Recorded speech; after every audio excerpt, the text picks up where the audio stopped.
Welcome to the deep dive. Imagine for a moment you're standing at this kind of critical crossroads of global tension, right? Feeling the weight of the world's challenges.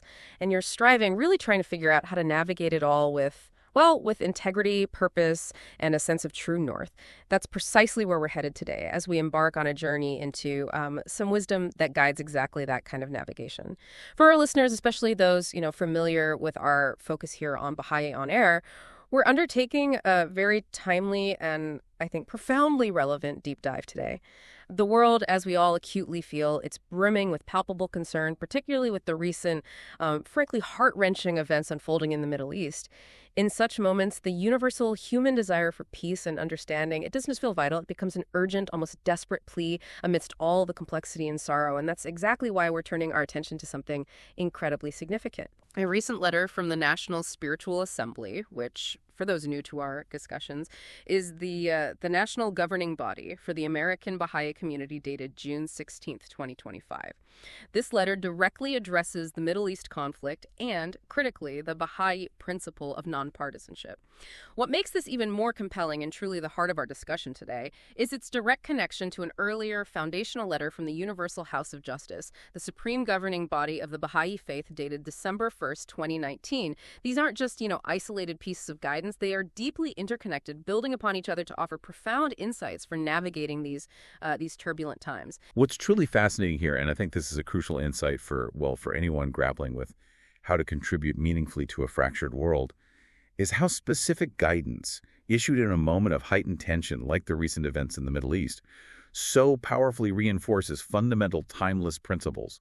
It reminds us not just what to do in a crisis, but why those actions matter for the larger spiritual transformation of society, you see. Our mission today, then, is to understand the precise meaning and the profound purpose of these two letters. We'll explore their direct relevance to current world events, and perhaps most importantly, how these Baha'i principles influence practical action and understanding for each of us, really, regardless of our background. The 2019 letter provides the bedrock, the deep, timeless wisdom about the nature of change and engagement. Right. The 2025 letter then offers immediate, actionable guidance, showing us precisely how those core principles are applied in a real-time crisis. They truly complement each other, offering both the how and the deeper why. That sets a really clear course for us. And to ensure we're all on the exact same page, with the precise words of the guidance as our primary reference point, I want to read the full text of that June 16th, 2025 letter from the National Spiritual Assembly right now. Every word in these messages is chosen with immense care, and it's important, I think, to hear it in its entirety before we begin to unpack its layers. June 16th, 2025. To the American Baha'i community. Dearly loved friends, the events of the past several days taking place in the Middle East are engendering heartfelt expressions of concern on the part of the followers of Baha'u'lláh in this country. No doubt all of us are praying for the safety and well-being of the people of Iran and Israel, and for the peaceful resolution of the current difficulties. Unfortunately, amidst the many sincere expressions of support for peace and understanding being posted in social media, some of the friends have also made unwise comments, expressing viewpoints that are at variance with fundamental principles of the faith. It is at precisely such times as these that adherence to our standards of nonpartisanship is most crucial, keeping in mind that Baha'is living in the cradle of the faith are suffering the most for the sake of those teachings. They have refused to compromise in their obedience, whatever the sacrifice to themselves, and it is they who potentially face severe consequences due to the unwisdom of their fellow believers. No doubt you will recall the following passage from the message written on behalf of the Universal House of Justice dated December 1st, 2019, addressing this matter. One example among many areas in which the considerations set out above are relevant is the discussion on social media of matters pertaining to Iran. As will be readily appreciated, this is an area of particular sensitivity, and therefore the friends need to be especially on their guard. Rash statements made online could endanger the believers in that land or unwittingly provide the enemies of the cause with the means to misrepresent the Baha'is. Observing strict caution in this respect is essential for the protection of the sorely tried community in Iran. In this connection, the House of Justice has asked us to convey an additional point to the Persian believers who reside outside the cradle of the faith. It is understandable that these friends feel a strong personal concern for the well-being of their fellow Baha'is in Iran and for the future of that sacred land. Nevertheless, they are urged to bear in mind that, regardless of their land of origin, their primary obligation ought to be to the progress of the faith in the land in which they now dwell. Indeed, over the course of the faith's history, the contributions made by Persian Baha'is to the teaching work on every continent are too many to recount, and the House of Justice rejoices when these friends direct their efforts towards advancing the 5-year plan in the places where they reside. This must be their chief object. Striving for such a goal is what will bring joy to their spiritual brothers and sisters in Iran and properly honor the sacrifices being made by those steadfast servants. It is clear from this guidance that the most effective response we can possibly make to current conditions is to bend our energies to building the one system which will guarantee peace and prosperity for all peoples for all time. With warmest Baha'i love, Pantheth E. Bowers, Secretary. Okay, so diving into this 2025 letter, it immediately sets the scene with those recent, deeply concerning events in the Middle East, doesn't it? It really does. Yeah, it grounds the message in a very immediate, tangible reality, reflecting heartfelt expressions of concern and prayers for the safety and well-being of the people of Iran and Israel and for a peaceful resolution. Oh. This isn't, some abstract directive. It's a compassionate response to shared human suffering. Exactly. The starting point is deeply humanitarian, emphasizing a unifying concern for peace that sort of transcends national boundaries or political affiliations right from the beginning. It really draws you in by acknowledging the very real emotional experience many are having. Precisely. And from that empathetic starting point, the letter moves pretty swiftly to identify the core issue that necessitated his issuance, the emergence of unwise comments, and also viewpoints that are at variance with fundamental principles of the faith being shared on social media. It's crucial to understand what makes these comments unwise. It's not necessarily that they're malicious or ill-intentioned or even advocating for something negative. Right, not necessarily bad intentions. No, exactly. In fact, the letter explicitly notes that many are likely sincere expressions of support for peace and understanding. However, even with noble intentions, if these expressions inadvertently diverge from core Baha'i teachings, particularly those centered on unity, nonpartisanship, and careful communication, they can cross a line that has unintended and potentially severe repercussions. Think about it this way, in the heat of the moment, right? When emotions are high and information is rapidly circulating, it's easy to react. Oh, absolutely. Impulse takes over. It does. Perhaps one shares an unverified news report or posts a meme that simplifies a complex geopolitical issue into, like, a partisan slogan, or expresses strong support for one side over another, even with the best intentions for peace. Such actions, while perhaps born of genuine concern, might inadvertently echo the very divisive us versus them rhetoric that the Baha'i faith strives to transcend. Yeah, that makes sense. The wisdom in this guidance lies in adhering to a higher standard of communication, one that ensures our efforts for peace are truly channeled in ways that align with the faith's transformative vision, rather than inadvertently fueling division, misrepresenting the faith, or, most critically, jeopardizing others. It's about being mindful not just of the message, but of the manner in which it's conveyed and its ultimate ripple effect. That brings us to a point that's not just interesting, but incredibly poignant, I think, and one that really elevates the stakes. The letter states that adherence to our standards of nonpartisanship is most crucial at such times. Most crucial. This isn't an abstract ideal. It's tied to deeply practical and, frankly, grave potential consequences. The letter goes on to remind us that Baha'is living in the cradle of the faith, and for those unfamiliar, the cradle of the faith refers to Iran, the birthplace of the Baha'i faith, and where its followers have endured and continue to endure severe and systemic persecution. A long history there. They are suffering the most for the sake of those teachings. They've refused to compromise in their obedience, whatever the sacrifice to themselves. And then comes that stark, sobering warning. It is they who potentially face severe consequences due to the unwisdom of their fellow believers. This highlights a direct, profound link, doesn't it, between actions taken outside Iran, particularly online, and the physical safety and well-being of a deeply vulnerable community within Iran. It emphasizes an immense collective responsibility that each believer carries, even in their personal online sphere. The weight of that collective responsibility is, it's immense. And the reason the 2025 letter directly quotes a passage from the December 1st, 2019 letter from the Universal House of Justice is to powerfully reinforce that this isn't new guidance. Right, it's not a sudden shift. Not at all. Or a sudden shift in policy. Rather, it's a timely reemphasis of established, vital guidance that has been in place for years, and which itself has, deeper roots in the Baha'i writings. This consistency demonstrates an unwavering approach to safeguarding the community and its fundamental principles. The Universal House of Justice, acting through the National Spiritual Assembly, is reminding believers that these foundational standards of nonpartisanship, unity, and cautious communication are not just abstract ideals for peaceful times. They're always relevant, but they become critically important during moments of heightened global tension, especially when the actions of those outside Iran can have such direct and severe repercussions for the sorely tried Baha'i community within Iran. It's a reminder that the global Baha'i community functions as one body, right? And the actions of any part can profoundly affect the most vulnerable members. It's about ensuring that the entire body acts in a way that truly protects and serves its whole, rather than inadvertently exposing its most vulnerable members to further hardship or, well, providing ammunition to those who seek to suppress the faith. That specific warning in the 2025 letter about social media conduct and its profound implications for the Baha'i community in Iran, that isn't new, though, is it? No, not at all. It actually builds on a much broader framework established years ago.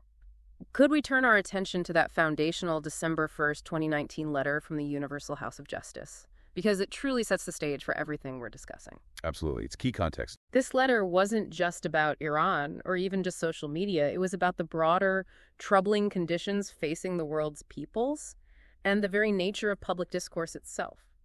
It began by emphasizing that the well-being of humanity and its peace and tranquility are the constant desire of all those who have taken to heart Baha'u'llah's exhortation to be anxiously concerned with the needs of the age you live in.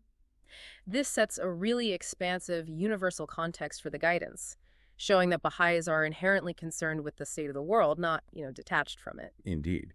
And this foundational letter clarifies a crucial concept, one often misunderstood by those observing the Baha'i community: Baha'i non-involvement in partisan politics. Right, that's a big one. It is. It explicitly states that this non-involvement in no way contradicts the deep longing of believers to contribute to the betterment of the world or participate constructively in the life of society.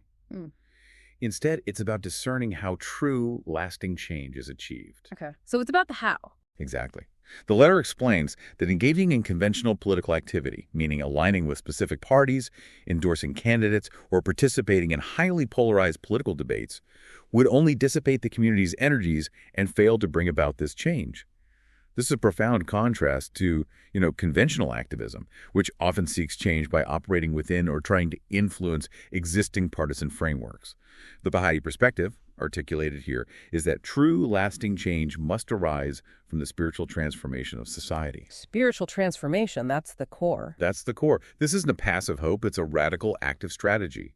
It suggests that if we wish to see a world characterized by unity, justice, and peace, we must build the foundations for that world ourselves from the ground up based on spiritual principles. Building, not just fixing. Precisely. Rather than expending energy trying to mend or gain advantage within inherently divisive and temporary political structures, Baha'is are directed to focus their efforts on constructing the elements of a new global order. This involves fostering unity at the grassroots, building communities rooted in spiritual principles, and working to transform hearts and minds, rather than merely changing laws or electoral outcomes. The letter even references an earlier 2013 message to the Baha'is of Iran, indicating a consistent, long-standing emphasis on this unique approach. It's a testament to its foundational importance within the faith. That makes so much sense, and it offers a very different paradigm for change, doesn't it? It really does. And the 2019 letter then zeroes in on what it calls one conspicuous symptom of society's deepening malaise, the steady descent of public discourse into greater rancor and enmity, which reflects entrenched partisan points of view. It vividly describes how political disagreements rapidly degenerate into invective and ridicule. You see this everywhere, don't you? Everywhere. It's unavoidable. From news commentaries to online forums, the goal often seems less about understanding and more about winning, about, tearing down the opposition.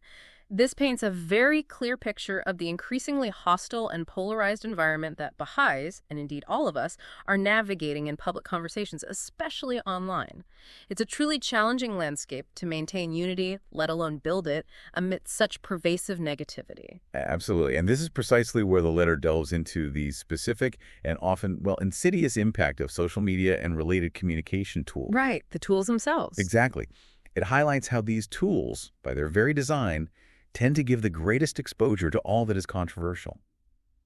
Think about how algorithms are often optimized for engagement, right? And what drives engagement most effectively is often outrage, conflict, or strong polarized opinions. The extremes get amplified. They do.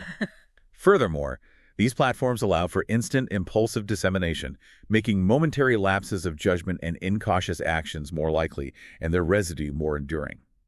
A hasty comment, a quickly shared article without proper vetting, or a reactive post driven by emotion can instantly become permanent, widely seen, and incredibly difficult to retract or correct.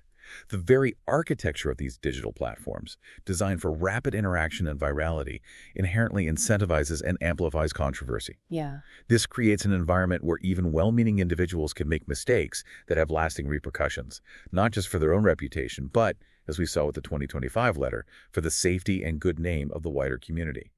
Consider how often a nuanced argument is flattened into a soundbite, or how an emotionally charged headline is shared without reading the full article. Happens all the time. All the time. This immediate, unfiltered communication environment makes the spiritual discipline of our words even more vital because the consequences are so much broader and longer lasting than, say, a private conversation might be. This raises an important question for many people, I think, and perhaps a deep dilemma for anyone who cares about justice.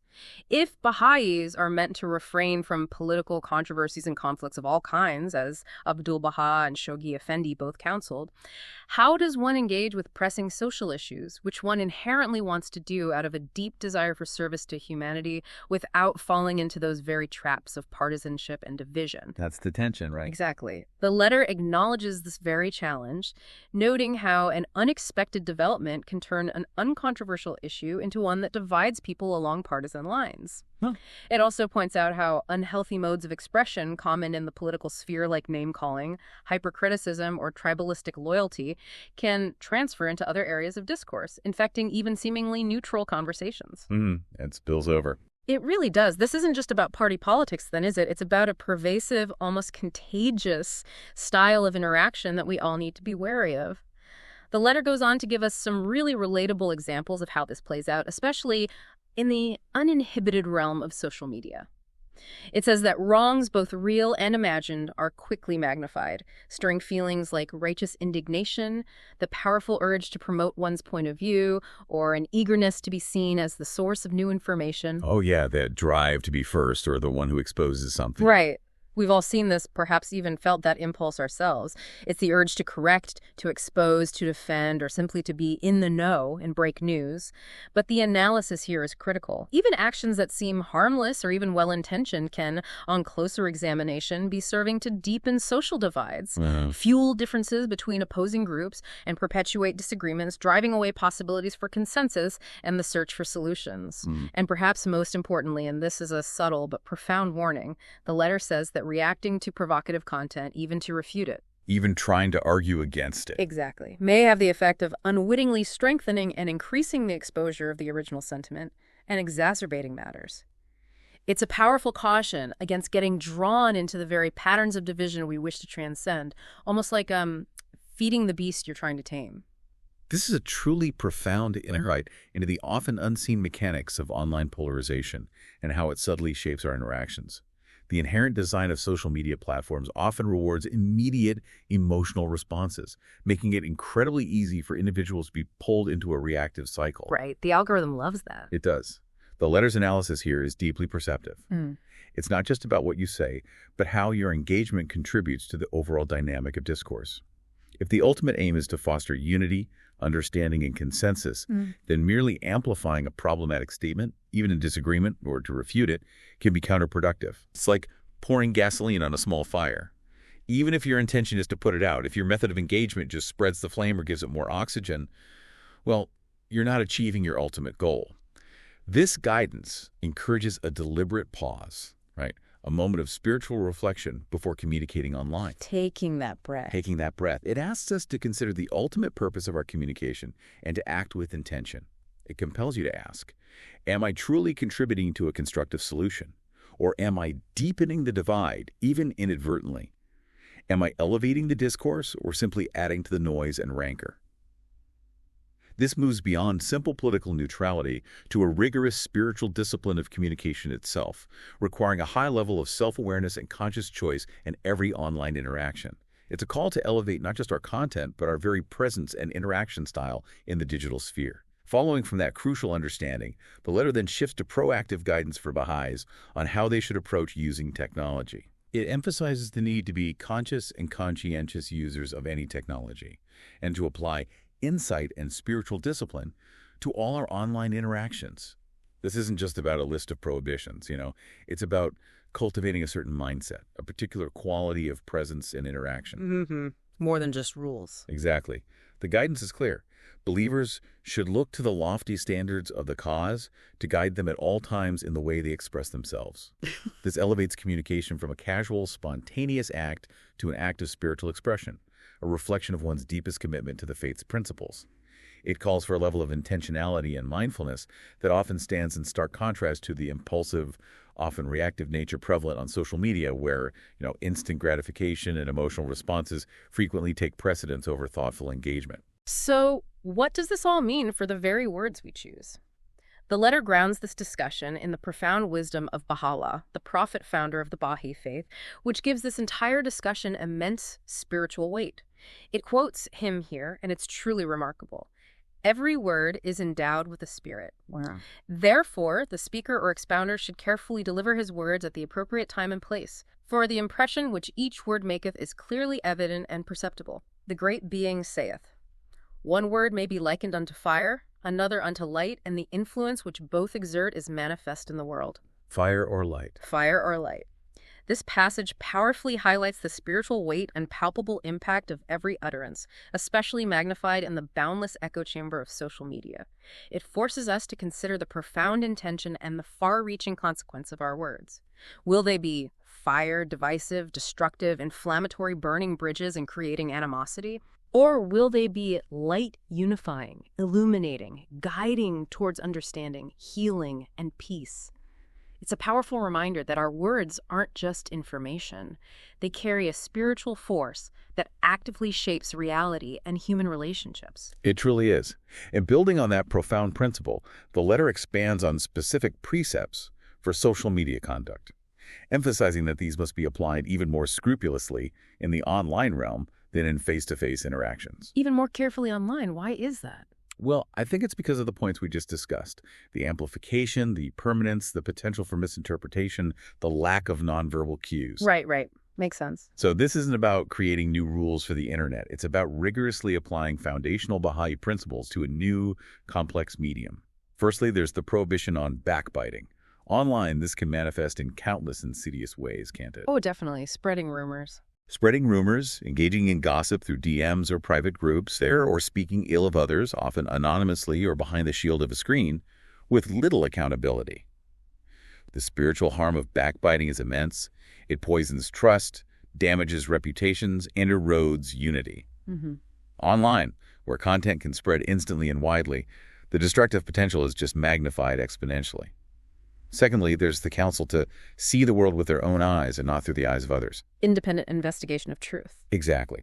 In an age of information overload, echo chambers, and, frankly, sophisticated disinformation campaigns, this principle is more vital than ever.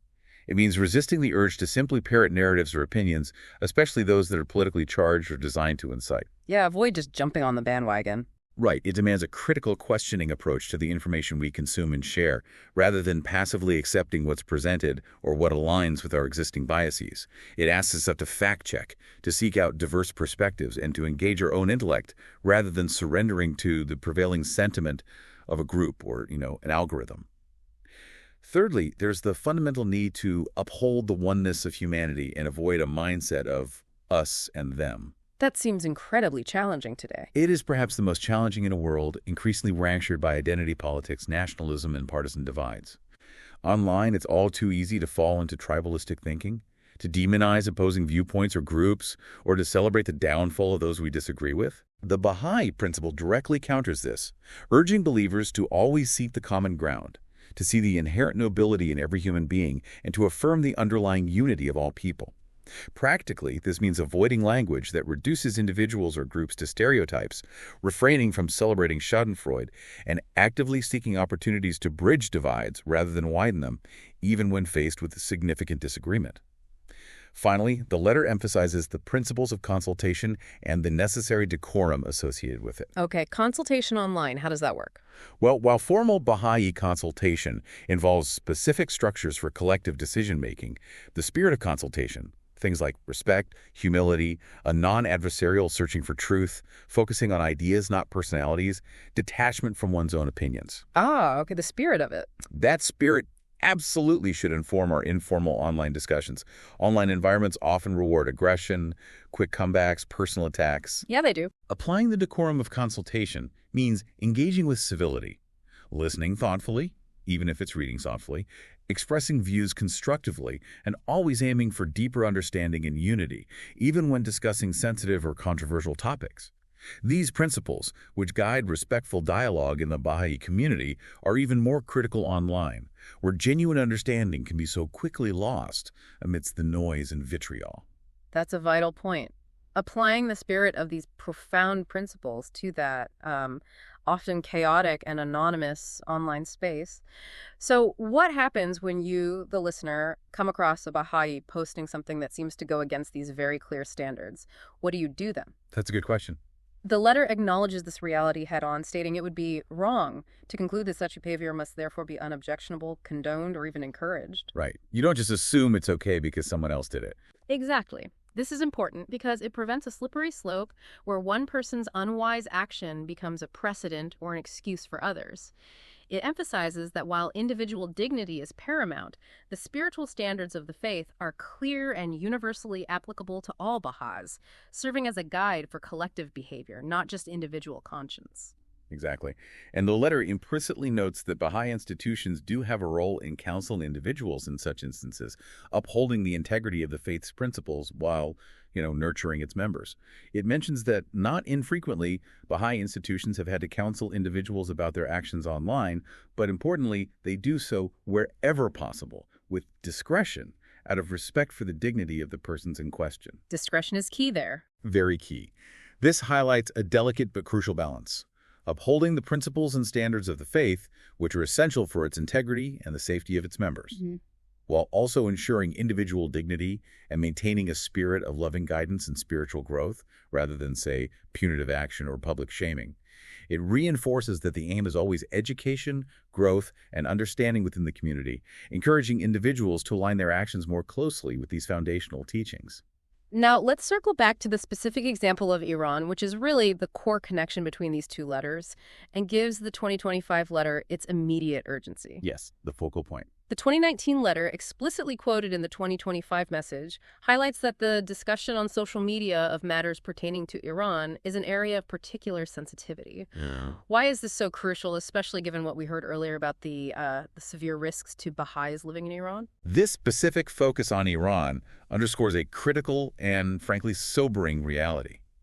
The direct, profound dangers that seemingly innocuous or well-intentioned online comments can pose. The letter's warning is explicit. Rash statements made online could endanger the believers in that land or unwittingly provide the enemies of the cause with the means to misrepresent the Baha'is. It's not theoretical, then? No, absolutely not theoretical. The Baha'i community in Iran has endured decades of brutal, state-sponsored persecution, often fueled by calculated misrepresentations, false accusations, and propaganda campaigns designed to dehumanize them and justify their oppression.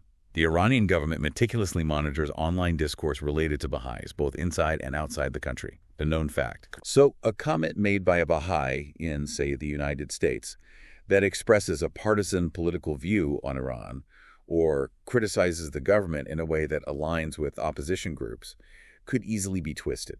It could be presented by the authorities in Iran as proof, in quotes, that Baha'is are disloyal, foreign agents, or involved in political subversion accusations that are consistently used to justify arrests, imprisonment, economic strangulation, and even executions.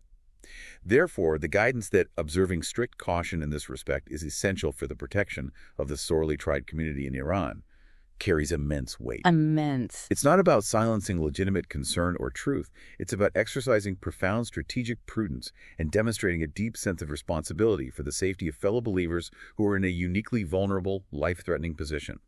Every word, every shared post, every public alignment with a particular political viewpoint regarding Iran could be exploited, taken out of context, and used as pretext for further oppression against a community that has already suffered unimaginably for its adherence to its peaceful principles. It's a heavy responsibility.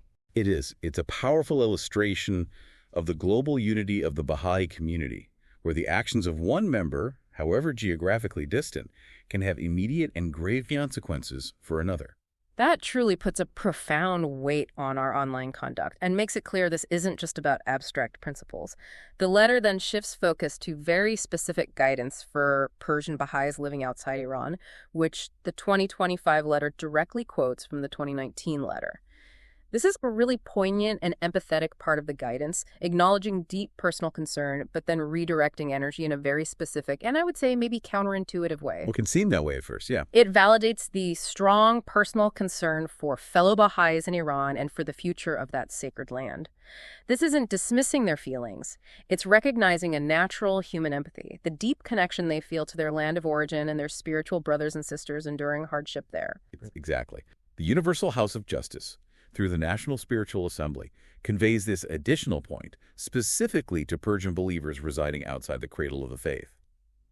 While acknowledging their understandable and deeply felt personal concern for Iran and their fellow Baha'is there, the guidance emphasizes that, regardless of their land of origin, their primary obligation ought to be to the progress of the faith and the land in which they now dwell. Primary obligation. That's a strong phrase. It is. This is a powerful and strategic redirection of energy, born of wisdom gained over a century of global expansion. It's not about abandoning their love for their homeland or ignoring the suffering there. Not at all. Rather, it's about channeling their efforts into the most effective and universally beneficial path for the entire global community, which will, in turn, bring joy and honor to those in Iran. The letter powerfully supports this redirection by recalling the contributions made by Persian Baha'is to the teaching work on every continent, noting they are too many to recount. Highlighting that history. Precisely. This historical context frames the redirection as a powerful, historically proven method of contributing to the cause globally. Since the earliest days of the faith, Persian Baha'is have voluntarily left their homeland, often under immense pressure, and settled in countries across the globe, bringing with them a deep spiritual understanding and fervent dedication. By building up the Baha'i community and its activities in their adopted homes, these Persian Baha'is are not only fulfilling their primary obligation in their new land, but are also actively contributing to the larger global process of spiritual transformation. They are helping to build the foundations of a new world order based on unity and justice, demonstrating the power and reach of the faith globally, which is ultimately what will bring about peace and justice for all, including those suffering in Iran. The outcome of this redirected effort is profound and, I think, beautifully articulated. Striving for such a goal is what will bring joy to their spiritual brothers and sisters in Iran and properly honor the sacrifices being made by those steadfast servants. Wow, so building where you are is supporting them. Directly. It connects action in one's current locality to the well-being, encouragement, and ultimately the triumph of those suffering in Iran. It suggests that the most impactful support for those under oppression is the vigorous building of the Baha'i administrative order and the community's capacity and freedom, demonstrating the power and reach of the faith globally. It's a testament to the idea that light cultivated in one place can ultimately pierce the darkness in another. So, pulling this all together, what does this all mean for you, the listener, and for Baha'is today in a world that seems, well, more polarized and fractured than ever before? What's the bigger message here beyond the immediate guidance? It feels like these letters offer a profound, almost revolutionary model for principled engagement in a deeply divided world. They absolutely do. The core Baha'i perspective on nonpartisanship, as articulated in these letters, is not about apathy or withdrawal or disengagement from the world's problems. Far from it. And not about checking out. Not at all. It is about a fundamentally different spiritual approach to achieving lasting societal change. Nonpartisanship in this context is not merely avoiding political affiliation or choosing not to vote. It is a profound spiritual principle for actively building unity. It's about transcending factionalism, consciously moving beyond the us versus them narratives that dominate so much of public life in order to contribute to building the one system mentioned in the 2025 letter. That one system. Yes, this one system is the world order envisioned by Bahá'u'lláh, which will eventually guarantee peace and prosperity for all peoples for all time. This approach offers a unique model for navigating complex conflicts like those in the Middle East. Instead of taking sides in a way that fuels further division and entrenches existing animosities, Baha'is are guided to focus on the underlying principles of justice, unity, and universal brotherhood. Focus on the principles, not the sides. Exactly. It's a profound challenge to conventional wisdom. Real, lasting impact comes not from winning a political debate, but from building a fundamentally new system rooted in unity, fostering spiritual transformation in hearts and minds. It's about being an architect of peace, a builder of bridges, not a participant in the conflicts that perpetuate division.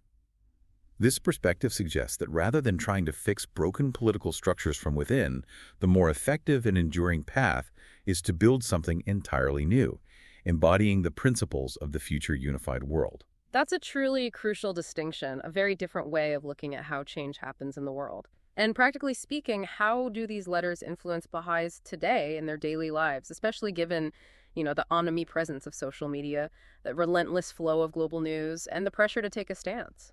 Well, these letters provide remarkably clear and timely guidelines for navigating that complex landscape of social media, current events, and personal expressions. Practical guidelines, very practical. They emphasize responsible and unifying communication. Instead of getting drawn into the swirling vortex of contentious debates, which often serve only to amplify division and perpetuate grievances, the guidance powerfully reaffirms the importance of constructive community-building efforts. For Baha'is, this primarily means advancing what's known as the 5-year plan, a global framework for grassroots community building, spiritual education, and social action that Baha'is around the world are collectively engaged in. Right, the plan. This work, focused on building capacity, educating children and youth, and fostering spiritual discourse within neighborhoods, is highlighted as the most effective response to global challenges. This represents a fundamental shift in focus, from reacting to external events in a partisan way to proactively building the foundations of a new, unified world order from within. Proactive building. Exactly. It's a practical demonstration of the principle that true change comes from spiritual transformation and the systematic construction of unifying communities. The letters also underscore a profound lesson about protection and unity. Individual actions, even the seemingly small ones online, have collective consequences, especially for vulnerable communities like the Baha'is in Iran. Yeah, that link is so clear. It reinforces the organic unity of the global Baha'i community and the deep responsibility each member holds for the well-being of the whole. Every Baha'i is implicitly a custodian of the faith's reputation and, in certain contexts, even the physical safety of its most persecuted members. It's a reminder that our words and actions have a global ripple effect. Ultimately, the 2025 letter concludes with this powerful overarching goal: to bend our energies to building the one system which will guarantee peace and prosperity for all peoples for all time. A powerful call to action. It really is. This isn't just about what not to do, about avoiding pitfalls or maintaining neutrality. It's a powerfully proactive and constructive vision, a call to action. It's an invitation to channel all energy, all talent, all concern into building a new global order based on justice, unity, and spiritual principles. It's a vision that inspires us to look beyond immediate crises and the fleeting conflicts of the day towards the long-term fundamental transformation of humanity itself, where peace is not merely the absence of war, but the vibrant, flourishing presence of justice and unity for all. #outro. What an incredibly rich, vital, and timely deep dive this has been. It really has. So much to think about. We've truly unpacked critical guidance from both the National Spiritual Assembly and the Universal House of Justice, seeing how profound spiritual principles translate into concrete, practical actions for navigating our undeniably complex world. The blend of wisdom from these letters offers a powerful framework for principled engagement, not just for Baha'is, but really for anyone seeking to be a genuine force for unity and understanding in a one that so desperately needs it. And that leads me to maybe a provocative thought for you, our listener, to consider beyond this deep dive. How can the principles of principled nonpartisanship, unity, and spiritually disciplined communication, as outlined in these letters, be applied in any context where division and rancor prevail, regardless of one's background or beliefs? Applying it more broadly. Exactly. What might change in our families, our workplaces, our local communities, or even our wider public discourse if we all approach communication with this level of consciousness, care, and a genuine desire for the greater good? Seeing our words as either fire or light. Truly something profound to ponder. Thank you so much for joining us on this deep dive into these transformative letters. If this discussion resonated with you, if it sparked new thoughts or offered a fresh perspective, please subscribe to The Deep Dive, like this episode, leave a comment with your thoughts, we do read them, and share it with others who might benefit from these insights. Yeah, please do. Your engagement helps us bring these important discussions to a wider audience. Until next time, keep diving deep into what matters most.